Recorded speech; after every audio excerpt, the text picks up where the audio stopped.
I stood in front of the mirror trying to fix my tie, when my mind pulled me back to that awful night years ago. "Why are you so stupid?" my mom had yelled while relatives stared at me like I was some joke. Even now, I could still hear her voice echoing in my head. I swallowed hard and tried to shake it off. My phone buzzed.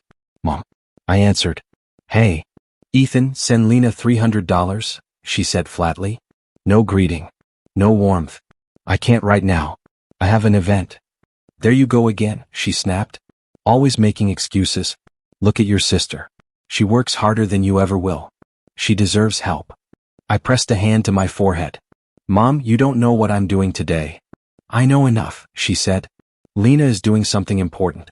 You never are. That's not fair." "Life isn't fair because of you," she said. "Just do what I said." "I really can't." "You're impossible," she hissed and hung up. I let the phone drop. My chest tightened, but I kept moving. I needed to stay focused. At work, Daniel walked up. "You good? You look like you haven't slept in 3 days." "I'm fine," I muttered. "Liar," he said. "Talk to me." "It's just Mom and Lena." Daniel groaned. "Again? What now?" "She wants money. Like always." "And you said no?" "Yeah. Didn't go well." "It never does," he said. "Man, you gotta stop letting them treat you like this." "I know. It's complicated." "It's only complicated because you let them twist you around." Before I could answer, my phone rang again. "Lena." Daniel nudged me. "Want me to answer and tell her you died?" I almost laughed. "I'll handle it." I answered. "What now?" "Wow, rude," she said. "Mom told me you're being dramatic again." "I'm not sending money." "You act like it's a big deal," she said. "It's only 300. You waste that on useless stuff anyway." "I have an event today. I need to focus." "So what?" "Mom says you should help us because you owe the family." "I owe nothing." "You owe everything," she shot back. "Mom says you're useless without us." "You know she's right." I froze. "She said that?" "Obviously." "Don't act surprised." She laughed. "Anyway, send the money." "I'm not." "Fine. Be selfish. You always were." The call ended. Daniel looked at me. "What happened?" I swallowed. "She said Mom told her I'm useless without them." Daniel's jaw tightened. "Dude, that's messed up." "I know." "What are you gonna do?" "I don't know," I whispered. I thought maybe someday things would change. "They won't," he said softly. "Not unless you change first." I rubbed my face. "I hate that they make me feel like this." "Then stop letting them," he said. "You're not a kid anymore." I wanted to believe him. I really did. After a moment he asked, "Want to step outside before the event starts?" "Yeah," I said. "I need air." Outside, I leaned against the wall. My hands were still shaking. Daniel crossed his arms. "You know, my mom annoys me sometimes, but she never calls me useless. That's not normal." "I know," I said again. "I just got used to it." "That's the problem." My phone buzzed again, this time a voice message from Lena. I hit play. Her voice came through sharp and annoyed. "Mom says he's useless without us and he still acts like he's special. Honestly, he should be grateful we even care." Daniel's eyes widened. "She actually said that?" I nodded slowly. "Yeah. That's it," he said. "You can't keep letting them treat you like trash." I looked at the ground. "Maybe you're right." "No maybe," he said. "You deserve better." I took a long breath. "I hope so." But inside, all I felt was the old wound opening again. Daniel stepped closer. "Listen to me. You've built your own life, your own job, your own peace. They don't get to break you anymore." "I want to believe that," I whispered. "Then start now," he said. "Draw a line." His words settled in my chest, heavy but strangely steady. I nodded, feeling shift. I drove to my family home with a knot in my chest, hoping the visit would be quick. The moment I stepped inside, Lena was already posing in the living room, holding some award. "Look at this, Ethan," she said. "Another milestone. Try to keep up." I forced a smile and said, "Congrats." Mom walked in right after, ignoring me completely. "My smart girl," she said, hugging Lena. I stood there like furniture, trying not to react. "Ethan, sit," Mom said finally, but it sounded more like an order. I sat at the edge of the sofa. Lena smirked. "So, I'm opening a new business," she said. "And I need you to co-sign a loan." I blinked. "Why me?" She rolled her eyes. "Because you have decent credit." "Don't act shocked." "I'm not doing that," I said. I barely know anything about your plan. Mom snapped. There he goes again. Always refusing to help. Ungrateful. I'm not ungrateful, I said quietly. I just don't want to risk my future. Oh please, Lena said. Your future? What future? You act like you're some big deal. I clenched my teeth. I said no. Mom pointed a finger at me. After everything we've done for you? What exactly have you done? I asked before I could stop myself. Her eyes widened. You dare speak to me like that? I looked away trying to calm my breathing. My phone buzzed. Anna. She texted, how's the visit? You holding up? I typed back, all good. I didn't want her worrying, not about this. Ava, standing by the hallway, motioned for me to step aside. I walked over slowly. She whispered, you need to be careful. I frowned. About what? She looked toward Lena. She's been using your name for things. Credit. Applications. Stuff she never told you. My stomach dropped. What are you talking about? I shouldn't say more, she whispered. But check everything. She isn't as innocent as she acts. Before I could ask anything else, Mom called out, Ethan, stop whispering like a child and come back. I walked into the living room again. Lena stood with her arms crossed. So, are you signing or not? She asked. No, I said. And you need to stop using my name without asking. Lena laughed. What are you talking about? Are you making things up now? Mom glared at me. Don't accuse your sister of nonsense. I pulled out my phone trying to steady my hands. I opened my email app, scrolling. A message popped up from a bank I didn't recognize. Thank you for your loan inquiry. My heart pounded. I opened it. It listed my name as the applicant. I looked at Lena. You already tried to use my identity. She froze for a second, then shrugged. It was just a test.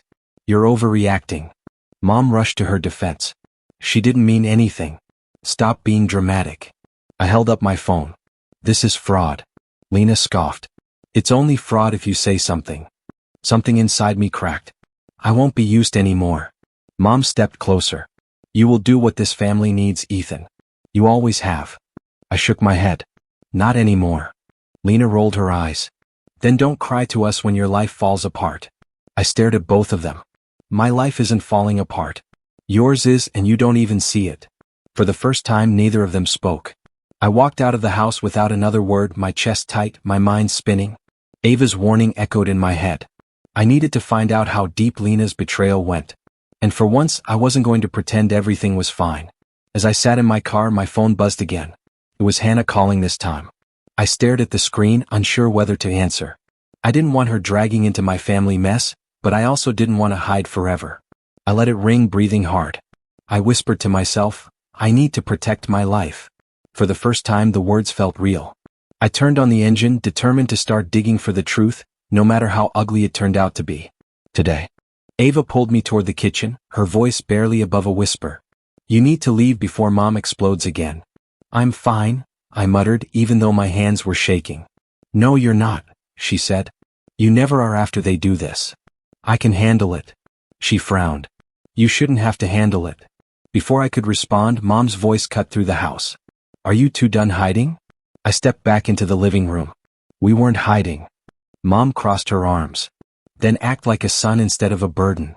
Lena laughed under her breath. I turned to her. What's funny? You, she said. Acting like a victim again. I'm not acting. I just don't want to sign anything. She tossed her hair. You should be grateful I'm even asking. I'm not your safety net, I said. Mom snapped. Enough. Sit down, Ethan. No, I said. I'm leaving.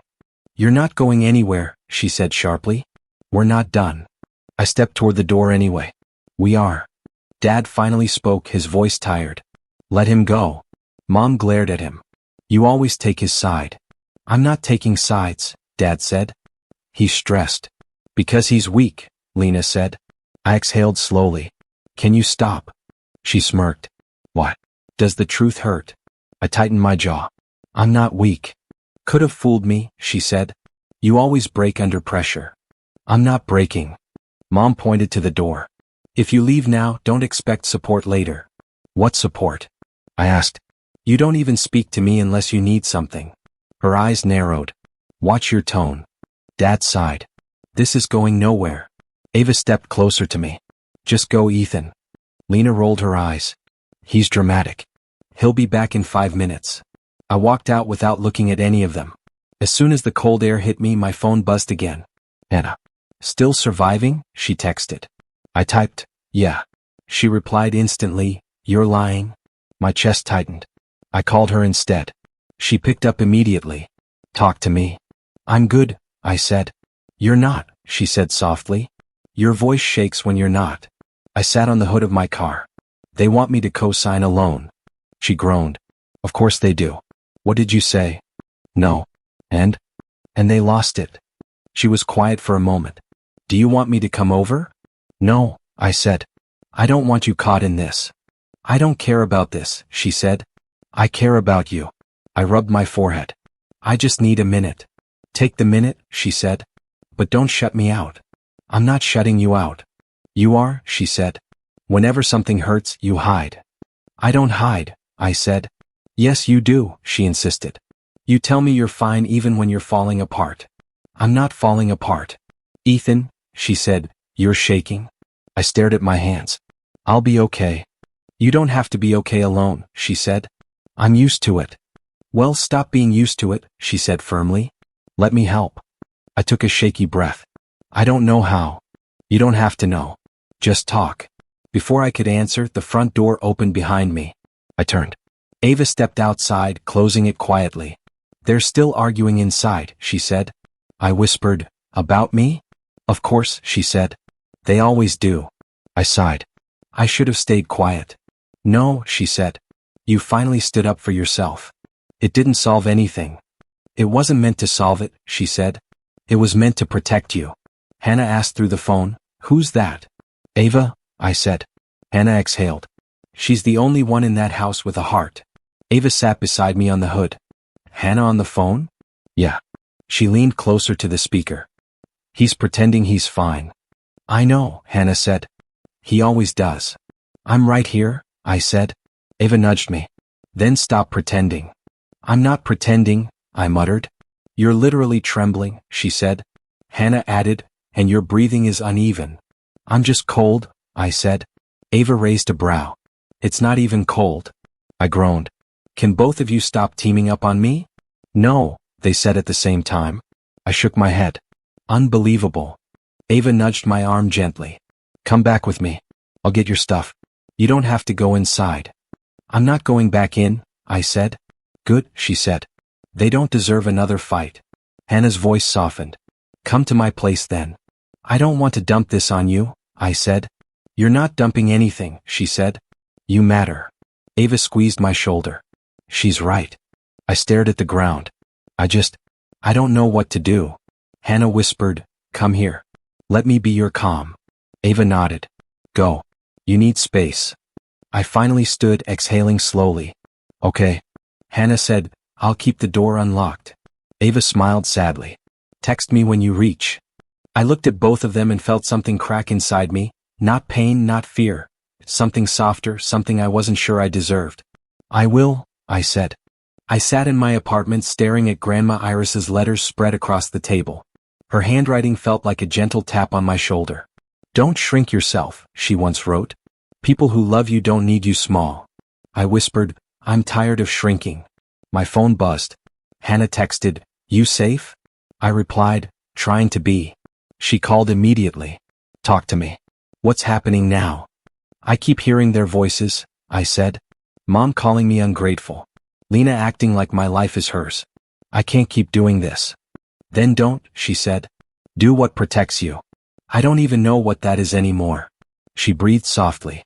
You do. You always know when something crosses the line. I opened my laptop, pulled up my credit report again. The forged signature stared at me like a bruise I'd been pretending wasn't there. Hannah, I said quietly, she really did it. She used my name months ago. I'm so sorry, she whispered. But you can still fix it. What if fixing it makes everything worse? It already is worse, she said. Taking action is the only way it gets better. I closed the laptop. Then I guess today's the day. Good, she said. I'll stay on the phone until you get there. I drove to the bank, my heart thudding like it wanted out. At the counter, the clerk asked, how can I help you? I need to report fraud, I said. My signature was forged. The words felt heavy, but they didn't break me. A manager joined us.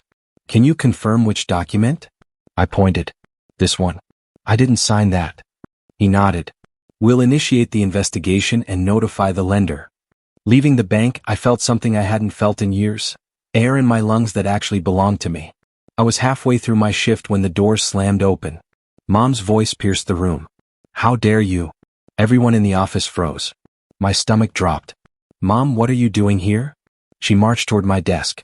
You filed a report against your own sister? Are you insane? Please lower your voice, I said. This is my workplace. I don't care, she snapped. Fix this now. My coworkers stared. My ears burned. I'm not fixing anything, I said. She forged my signature. She wouldn't need to if you weren't useless. I flinched. Please stop. Mr. Sanders, my supervisor, stepped between us. Ma'am, you need to leave. She shouted, this is family business. He replied firmly, and this is a workplace. You're disrupting it. Step outside or security will escort you. Mom stared at him, stunned, then at me.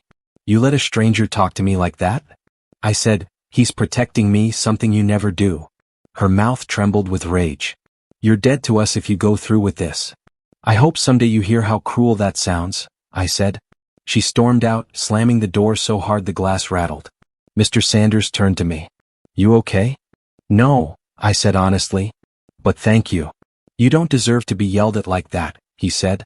Take the rest of the day off. I nodded and left before the weight in my chest crushed me. That night, Hannah opened the door before I even knocked. Come in, she said softly. I collapsed onto her couch. She sat beside me. Tell me everything. I told her about the bank, the investigation, Mom screaming at work, Mr. Sanders stepping in. She listened without interrupting, her hand warm on my shoulder. When I finished, she whispered, I'm proud of you. I laughed bitterly. For what? Ruining everything? No, she said. For finally choosing yourself. I don't think they'll ever forgive me. Then that's their choice, she said. Not yours. I stared at my hands. I can't go back there. Not unless something changes. Then don't, she said. Set boundaries. Real ones. What if they cut me off completely? She squeezed my hand. Ethan, maybe letting go is the only way you can breathe. I exhaled slowly. So what do I do now? You live, she said softly. On your terms. Her words landed somewhere deep. Then I'm done, I said. I'm cutting ties until they treat me like a human being. Hannah smiled gently. That's the choice they never expected. I leaned back, feeling something sharp, painful, and freeing all at once. I think Grandma Iris would have wanted this. She would have wanted you happy, Hannah said. And you're finally heading there. For the first time in years, I believed her. I was stirring coffee in my kitchen when my phone lit up for the 5th time that morning. Mom, I muttered. I let it ring again. Then again. Voicemail after voicemail. I finally listened to one. Ethan, answer the phone. You need to fix this. Lena is falling apart because of you. I whispered, I'm not fixing anything. At work, Mr. Sanders walked over. Got a minute? My chest tightened. If this is about yesterday. It's not, he said. I want you to lead the client briefing today. Me? I blinked. He nodded. You've earned it. My phone buzzed again. Mom. I silenced it. Daniel leaned over from the next desk. You good? Trying to be, I said. He raised a brow. Family? Yeah, I sighed. It's messy. When isn't it? He joked softly. After the briefing, Mr. Sanders clapped my shoulder. Strong delivery. Keep that up. I smiled for the first time all day. Thank you. On my break, my phone finally stopped ringing, only to ring again with Ava's name. I hesitated, then answered. Hey. Her voice was quiet. Ethan, I'm so sorry. For what? For Lena. For everything. I should have warned you sooner. You did warn me, I said. Kind of. She sighed. Not fully. She bragged about using your name. She said you'd always cover for her. I thought it was just her talking big. My throat tightened. She really said that? Yes, Ava whispered. She said you were dependable in a pathetic way. I hated hearing it. I swallowed hard. It's fine. It's not, she said. I'm done with her drama. I just wanted you to know you didn't imagine any of it. Thank you, I said. Really? When I clocked out, the sun felt warmer than usual, like my lungs had space again. By evening, the call started again. I let them all ring. Then I got a text from Lena's fiancé, Mark, a number I barely recognized. He wrote, "Is it true Lena used your name for the loan?" I typed back, "Yes." He replied within seconds, "I'm done with her. Thank you for being honest." Minutes later, a voicemail from Mom came through, her voice sharp. "How dare you ruin your sister's life? Mark left her. She's crying because of you."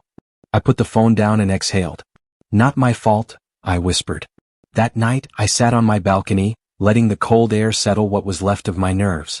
Hannah called. "Hey," she said gently. "How's your day?" I laughed softly. "A circus. Tell me." "Lena's business is collapsing. Mark left her. Mom is blaming me for everything." "And you?" Weirdly okay." "That's good," she said. "That means the spell is breaking." "Spell?" "The one they've kept you under your whole life," she said. "You're finally waking up." I lean my head back. It feels strange. Like I'm doing something wrong even when I know I'm not. "That's conditioning," she said. "It fades." I smiled slightly. "You sound like a therapist." "I'll send you a bill later," she joked. When we hung up, I felt lighter, but only for a moment. My phone buzzed again. This time it was Lena. Her message read, "I hope you're proud. Everything is ruined." I typed, "You did this, not me," but deleted it. I didn't reply at all. The silence felt powerful. Hours passed quietly. I cooked dinner, watched a show, tried to breathe normally. But then, another knock. I froze. Another knock, harder.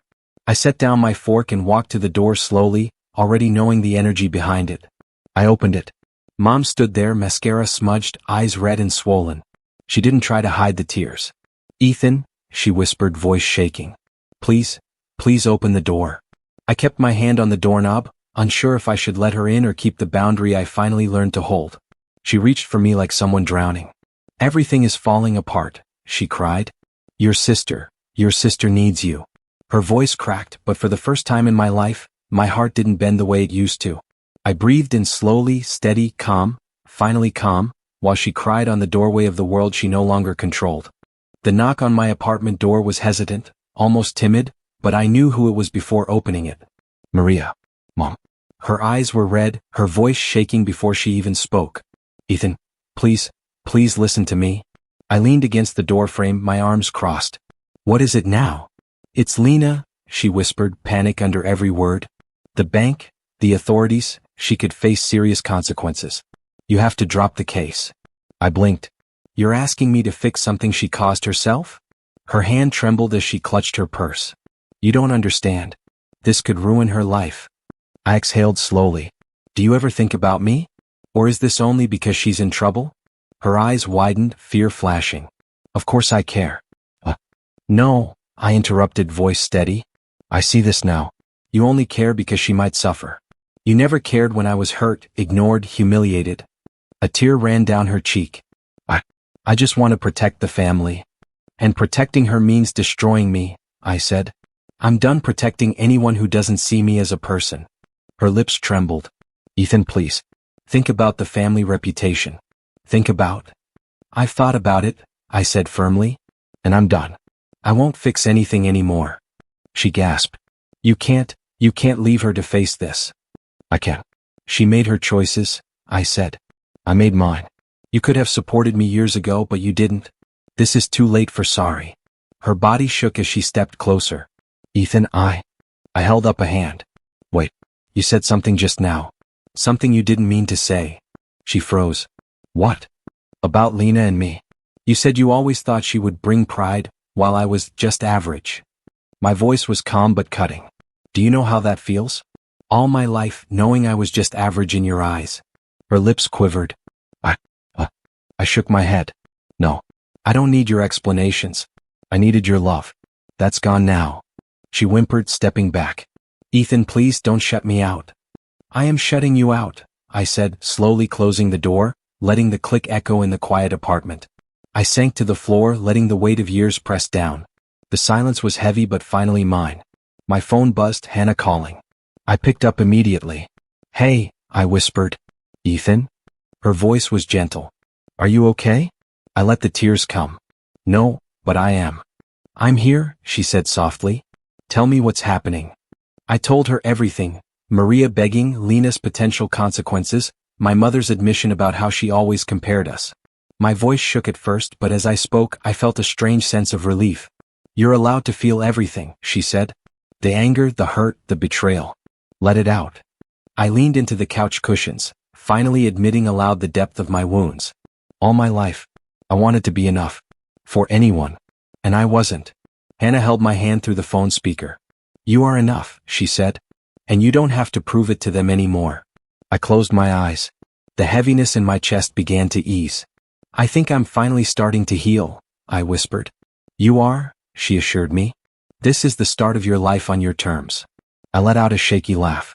I never imagined I could feel free, just by saying no. Freedom is saying no to those who hurt you, she said. And yes to yourself. I stayed on the couch, letting the tears mix with a cautious smile. Thank you, I said softly, for holding me while I figure this out. You don't have to do it alone, she said. I took a deep breath. I think I'm ready to live, Hannah. Really live, for me this time. And for the first time in my life, I believed it.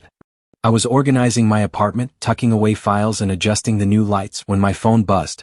Uncle Ray. I answered, a smile forming automatically. Ethan. Heard about the promotion. Congratulations, nephew. Thanks, Uncle Ray, I said, warmth spreading. It feels good finally being recognized. That's because you've earned it, he said. But remember, with recognition comes choices. Choose your peace, Ethan. Don't let anyone steal it. I'm starting to see that, I admitted. I think I finally understand what you mean. Good, he said. Celebrate it. Surround yourself with people who lift you, not those who drain you. I hung up and sat down with a notebook. The idea of a celebration party began to take shape. I smiled at the thought of Hannah, Daniel, and a few close friends enjoying a night that was purely mine. I started making a guest list, intentionally leaving out Mom and Lena. My hand hesitated when I reached for Maria's name. I deleted it. My phone buzzed almost immediately. Mom? I ignored it. Another buzz. Lena. I ignored that too. Hours later, the first confirmation came from Daniel. I'll bring snacks, he texted. Can't wait to celebrate you. Hannah replied, count me in. I'm excited. Her message carried warmth and reassurance. I felt lighter already. Planning the party was like reclaiming pieces of myself I'd lost over the years. Then of course the storm came. Mom's call. Ethan. You can't do this, she screamed. Family should come first. How dare you leave us out? I took a deep breath. Family should not destroy me, Mom. That's why you're not invited. There was a pause on the line, followed by a whimper. But. No, I said firmly. I'm done with the chaos, the manipulation, the endless guilt. You've had your chances. Her voice cracked. You're punishing us? I'm protecting myself, I replied. That's not punishment. That's survival. She sobbed, unable to form a coherent sentence. I hung up, feeling a mix of guilt, relief, and unexpected liberation. Minutes later, my phone buzzed again. Lena. Her number flashed on the screen. I considered answering but chose silence. Her voice came through the speaker, trembling. Ethan. I don't understand. Everything's falling apart. Mom is mad at me. Mark left. Why are you doing this to me? I closed my eyes, resisting the urge to argue. Lena, this isn't about punishment. It's about boundaries. I'm not engaging. Her cries grew louder. But I need you. Not this time, I said softly. I'm choosing silence. Distance. For my own well-being. The line went quiet. I let it stay that way. I returned to my guest list, now certain I had made the right choices. My friends, the people who truly cared about me, would celebrate with me. No lies, no guilt, no manipulation, just honesty and presence. Hannah arrived first. Ready for your party? She asked, carrying a bottle of wine and a smile. I am, I said, finally feeling at ease. Tonight is about us, about celebrating what's mine and what I've earned. Daniel came in next, playful as always. Let's toast to your promotion, and to boundaries. We laughed, poured drinks, and the apartment filled with warmth. Music played softly, conversations flowed naturally, and I felt a joy I hadn't known in years. Somewhere in the back of my mind, I acknowledged the absence of Mom and Lena. But instead of pain, there was clarity. I controlled who got access to my life. I was the one deciding who mattered, who could be part of my world. And for the first time in my adult life I realized the power was mine, and mine alone. The apartment buzzed with laughter, clinking glasses, and music as I leaned against the kitchen counter, watching my friends mingle. This was my life, my moment. "Hannah," I called softly, smiling as she joined me with a drink. "Can you believe this is real?" She laughed. "I can." "You finally get to celebrate yourself, Ethan. You earned it." I nodded. "For the first time I feel like I'm not just surviving. I'm living." Daniel bumped my shoulder playfully. "Cheers to the man of the hour. Your promotion, your party, and your freedom." We raised our glasses, laughter ringing out. "To freedom," I said. Uncle Ray appeared beside me, his usual calm smile steady. "Ethan, mind if I offer some advice?" "Of course," I said, leaning in. "Keep choosing peace," he said. "Not everyone will approve, not everyone will understand, but your life is yours to shape. Never let others' chaos dictate your calm." "I'm starting to see that," I admitted. "It's strange. I used to think peace was a luxury. Now it feels necessary." He nodded, clinking his glass against mine. Necessary and deserved. The evening continued, friends chatting, music playing softly in the background. I felt light, untethered, as if the weight of years of manipulation had finally lifted. Somewhere across the room someone mentioned Lena. I felt a twinge of old anger, but it was fleeting. I realized my revenge had never been about harming her or Mom. It was in my silence, my refusal to let their chaos dictate my life. Hannah leaned closer. "You're glowing, Ethan. I've never seen you like this."